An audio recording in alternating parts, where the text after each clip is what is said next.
Lockheed Martin Washington is facing a serious challenge. Their proposal to sell F-16 Block 70 and 72 for $2.4 billion was rejected. It is too expensive, Philippine media reported, citing government sources in Manila. Therefore, the U.S. is considering an option to reduce the price for the Philippines, but this will deprive them of the latest version of the famous fighter. Sources say Lockheed Martin is preparing to submit a new offer: the sale of the F-16 Block 50 with Block 70's avionics.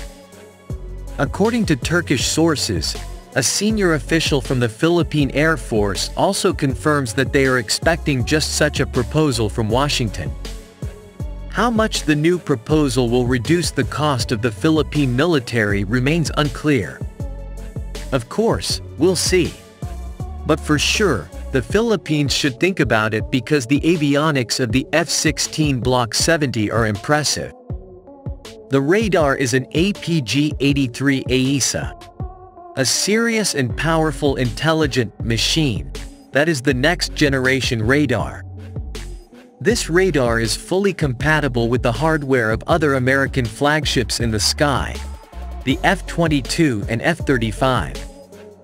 But the Philippines will get serious awareness under all weather conditions. The radar provides the pilot with high-resolution digital map displays.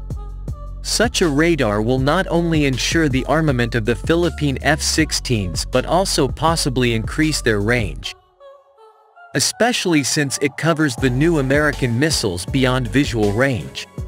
For example, if the Philippines decides to purchase an AIM-260 air-to-air missile in the future, it means that it will hit an enemy target over 200 kilometers away. Of course, the radar is important, but so are the rest of the avionics.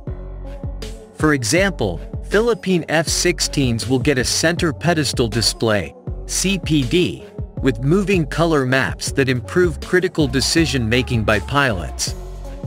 The Philippine Air Force aims to have at least 3 or 4 multi-role fighter squadrons after 2030 and another 2 or 3 light fighter squadrons.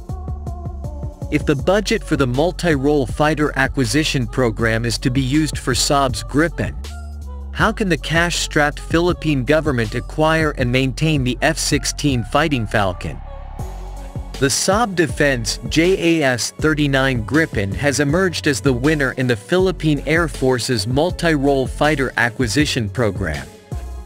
Some have expressed happiness that the last project that started at the opening of the AFP's Horizon 2 modernization program in 2018 has already reached its final phase.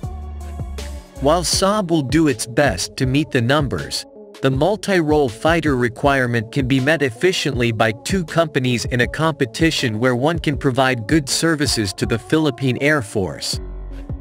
The D&D document states that the project is only contingent on the ratification of the Memorandum of Understanding signed between the Swedish and Philippine governments last June.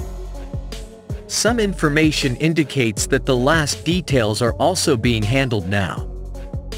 This is to ensure that the Philippine Air Force Gripen will be handled smoothly from the time it is introduced to the services of the Philippine Air Force and in its efficient operations. There are already negotiations for the aircraft, although it is not known if Lockheed Martin's bid will be selected for the acquisition of the multi-role fighter. However, whatever arrangements have been made for how this could happen in the future and whether Lockheed Martin will bag the project or not, the Philippine Air Force will still use its Fighting Falcon in collaboration with the Gripens. And it is also a common practice in air forces around the world to have 2 types of combat platforms. The important thing for the Philippine Air Force is to have their multi-role fighters and more aircraft they can use in less time.